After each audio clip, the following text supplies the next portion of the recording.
Bonjour tout le monde et bienvenue au Mon Corvo, c'est Kitaro, et voici... Comme vous l'avez deviné les amis, je vais faire la revue de ce chapitre 878 de One Piece tout seul, étant donné que Kamaltero ne va pas pouvoir assister à cette review. Voilà, c'est la rentrée, c'est les études, il y a tout le monde qui a un petit peu plein de trucs à faire. Mais vous inquiétez pas, les petites revues des familles à deux au Mon Corvo, ça revient dès la semaine prochaine. Du coup en attendant, qu'est-ce qui va se passer? Eh bien voilà, avec tonton Kitaro, on va analyser, on va décortiquer, voilà, on va étirer le chapitre 878 de One Piece, parce qu'il y a plein de bonnes choses dedans, ça a été une excellente lecture, ça a été un moment très rafraîchissant, puisque j'ai retrouvé dans ce chapitre plein de bonnes choses que j'avais perdues et que je n'avais pas vues depuis un long moment, j'avais perdu de vue dans One Piece, et ça m'a fait super trop top plaisir de les revoir, il était un bol de fraîcheur vraiment, et du coup cette vidéo ça va être un petit peu une ode à One Piece, une déclaration d'amour si vous voulez, parce qu'il y a vraiment, ça m'a fait énormément de bien, et c'était un très bon moment, véritablement. Donc ce que j'ai fait, c'est que après ça, à chaud, je me suis fait une petite analyse écrite, je me suis fait mon petit travail, et du coup je vais essayer de vous la transmettre ici à l'oral, parce qu'il y a plein de choses très intéressantes, que ce soit sur la volonté de Luffy de laisser son équipage. Luffy quitte bel et bien les Mugiwara pendant un petit moment, donc ça c'est très impressionnant.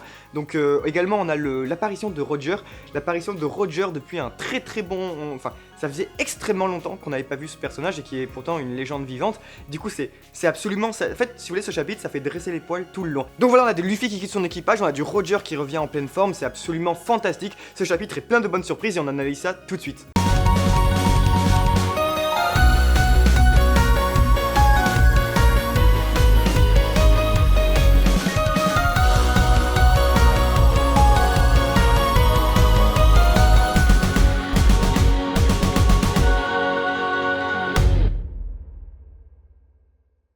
Au moins j'ai tout le canapé pour moi, yatta! Le chapitre s'ouvre quand même sur quelque chose qui est extrêmement attendu, c'était un petit peu les origines rapidement des paroles prononcées par Pedro. C'est-à-dire dans le chapitre précédent, Pedro nous annonçait qu'il y avait la nouvelle aube, Down, etc. et qu'il fallait protéger les Mugiwara parce qu'ils allaient être à l'origine d'un événement sans précédent qui allait en fait apporter une nouvelle aube, une nouvelle construction, une nouvelle création sur ce monde qui pue un petit peu la merde. Pedro en fait, ça c'était super cool, c'est qu'on a la petite piqûre de rappel où on se souvient que Pedro avait perdu 50 années de sa vie, etc. Et que maintenant, c'est comme, au lieu de 27 ans, c'est comme s'il avait déjà 77 ans et qu'il devait déjà se préparer à mourir. C'est absolument atroce, mais il s'en fout. Pourquoi? Parce que il explique à Perospero d'ailleurs, qui fait que ce monde est si riche, si construit, le passé, c'est juste fantastique, bon moi c'est juste dingue. Mais du coup ce qui est intéressant c'est qu'il explique en fait que Nox, l'équipage des Nox en fait, qui était son équipage avec d'autres Minx, et du coup tout ça pour dire que Nox en fait est en réalité signifie la nuit, parce que c'est avec la déesse grecque etc. de la nuit, et le truc important c'est qu'en fait cet équipage, un petit peu comme le Hertz par rapport de l'eau par rapport à Corazon, à Rosinante, et bien cet équipage là a été créé un petit peu par rapport à Roger, c'est-à-dire qu'en fait cet équipage, qui signifie la nuit en soi, eh bien a été créé parce que la nuit est uniquement présente puisqu'il y a une aube le lendemain. Et ça c'est super stylé parce que ça montre que voilà, avec Roger a touché beaucoup de gens dans sa vie, et du coup on a même le petit flashback, et ça c'est absolument fantastique les amis, c'est le retour de Roger pour de vrai, c'est le retour de Roger dans le manga, on l'avait pas vu depuis un bon moment, en tout cas sa tête comme ça, c'était très impressionnant dans le sens où on a déjà une case sur lui avec la main, qui pose sa main sur l'épaule de Pedro, et ça c'est très classe, parce que le lecteur il s'attend pas ensuite à voir son visage en dessous.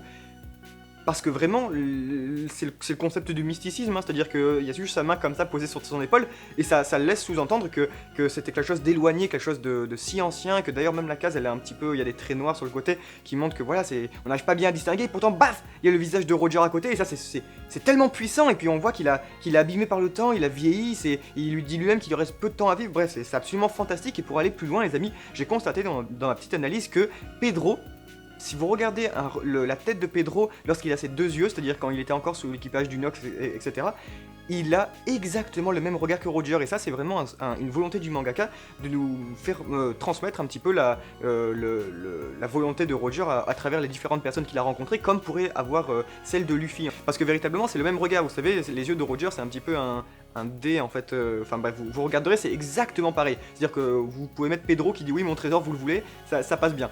Bref, c'était juste un moment incroyable de revoir le roi des pirates comme ça, c'est dingue, c'était vraiment parfait. Et du coup Pedro qu'est-ce qu'il nous dit? Il nous dit eh bien qu'en réalité, le temps de sa vie en fait il va la consacrer, il va la dédicacer uniquement à faire en sorte qu'une nouvelle aube puisse naître sur ce monde inégalitaire. Et ça c'est vraiment cool parce que eh bien ça s'arrête, ce flashback, il s'arrête sur l'explosion. Et voilà, on a un bon petit raccord sur l'explosion de Pedro. La transition, elle est très émouvante, elle est très forte, et c'est de l'art. Ça, c'était vraiment très très impressionnant, c'était extrêmement bien fait. Et je pense que quand on l'a tous lu, on a tous eu les poils qui sont hérissés, parce qu'on se dit, enfin, merde, rallier le passé et le présent sur quelque chose d'aussi mystique, et surtout sur quelque chose d'aussi violent, c'est fort. Alors pour revenir justement au présent, un petit peu de tout ce qui se passe, le sauvetage des Mugiwara et justement cet échappatoire qui est proposé par Pedro, eh bien on a quelque chose de très important, c'est un petit peu l'aspect d'impossibilité qui se dégage, l'aspect un petit peu de le last minute rescue hein, qu'on appelle ça, c'est-à-dire le procédé qui fait que on va pouvoir réussir, on va pouvoir sauver les protagonistes au tout dernier moment, c'est-à-dire voilà, c'était un petit peu, si vous voulez, le Magellan qui tend la main vers Luffy. Vous savez qui sort d'Impel Down, c'était ce Magellan tant attendu et que beaucoup, voilà, même nous on a beaucoup parlé parce qu'on faisait tout le temps le rapport un petit peu avec Big Mom. Et du coup voilà, là véritablement on sent le chaos, on sent la détresse, on sent l'impossibilité qui se dégage du schéma narratif et véritablement c'est très très impressionnant à voir parce que ça découle d'une certaine facilité, puisque ça n'a pas été présent jusque-là en fait. C'était quelque chose qui, non, Big Mom, encore maintenant, elle ne participe absolument pas en fait à cet aspect de chaos en fait omniprésent, parce que tout le long, à la fin, c'est pas vraiment ce personnage de Big Mom, c'est pourtant un petit peu toutes les instances narratives qui sont mises en place, que ce soit les bateaux qui viennent et entourent les Mugiwara, que ce soit Perospero, que ce soit Katakuri.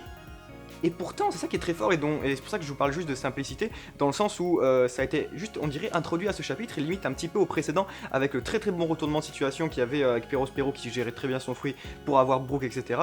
Et ben là, vraiment, on sent que c'est maintenant que ça se passe, on sent qu'il y a un chaos, on a le droit à l'intériorité des personnages et ça, c'est ce qui constitue en fait un drame en soi, c'est ce qui aide en fait, qui appuie le drame dans la situation, puisque par exemple Carotte, on a le droit à son intériorité, on a le droit à son passé avec Pedro, des bons moments qu'elle partageait, etc.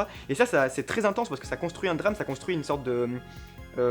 j'essaie de changer le mot drame. Pour revenir un petit peu sur l'aspect un petit peu de facilité, hein, vous allez juste comprendre pourquoi je dis ça, c'est absolument pas péjoratif, c'est juste que, vous savez, quand Luffy dit il faut absolument saisir cette chance, il faut absolument saisir la chance que Pedro nous a offert, sinon ben, on ne pourra jamais le revoir. Déjà ça c'est une phrase intéressante, enfin on ne pourra pas le regarder en face. C'est une chose intéressante parce que beaucoup ont spéculé très rapidement que Pedro ne serait pas mort, Luffy comprenait qu'il n'était pas mort dans le sens où ben, on va pas pouvoir le revoir en fait. C'est-à-dire que si on prend pas cette chance là, après on aura honte. Et moi je pense plutôt que on ne va pas honorer sa mémoire si on fait ça. Je pense qu'il fallait plus le voir dans ce sens là, et que Pedro est bel et bien mort.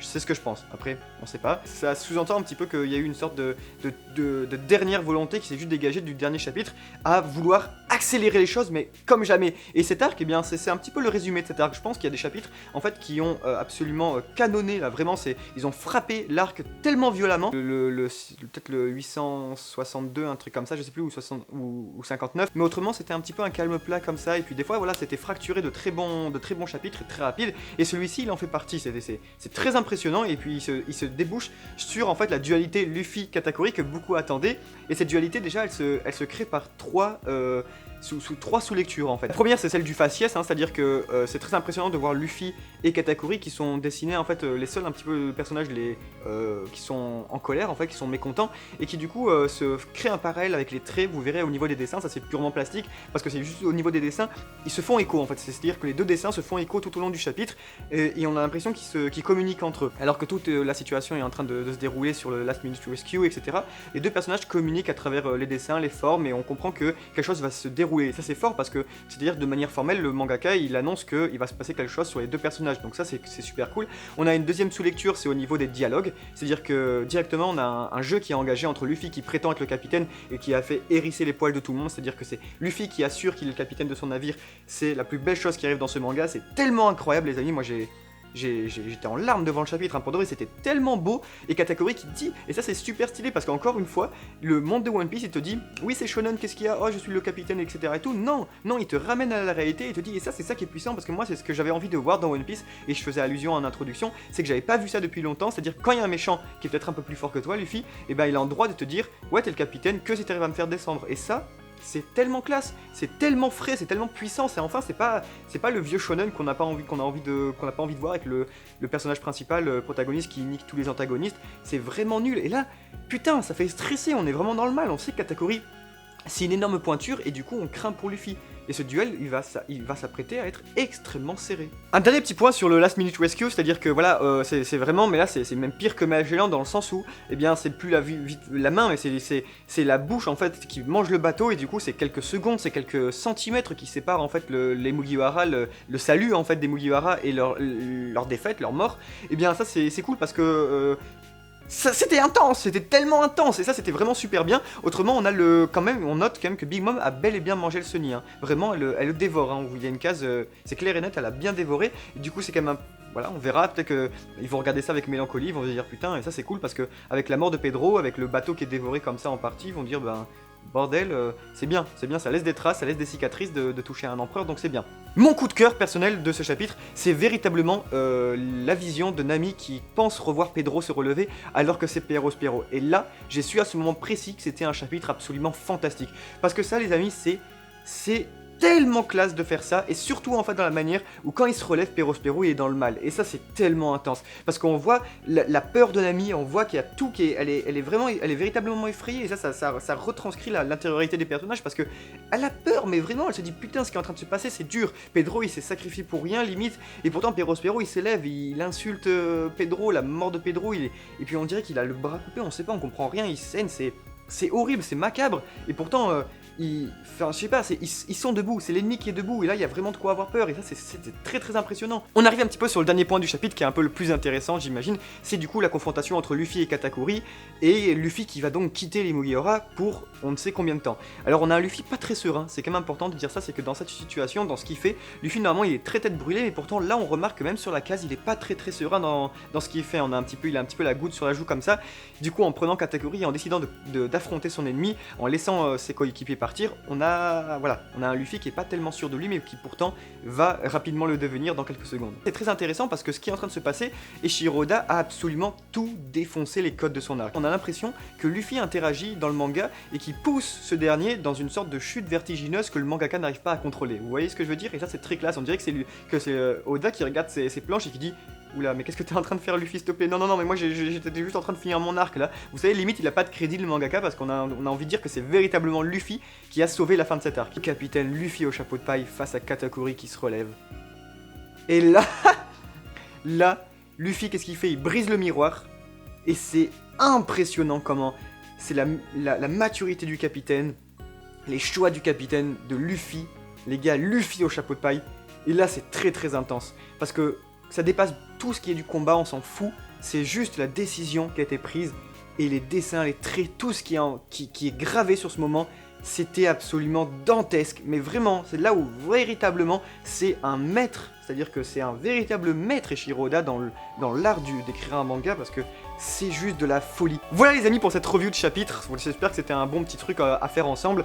Vous inquiétez pas, dès la semaine prochaine on se retrouve parce qu'il y a bien entendu un nouveau chapitre la semaine prochaine et avec Kamaltero on va faire la review tout ça ensemble. J'espère que vous avez bien aimé, il y a tellement de choses à dire dans ce chapitre que moi j'attends vos petits retours en commentaire pour pouvoir en discuter, c'est un véritable plaisir. Merci beaucoup d'avoir suivi cette vidéo, on se dit à très bientôt mon corbeau, c'était Kitaro, salut.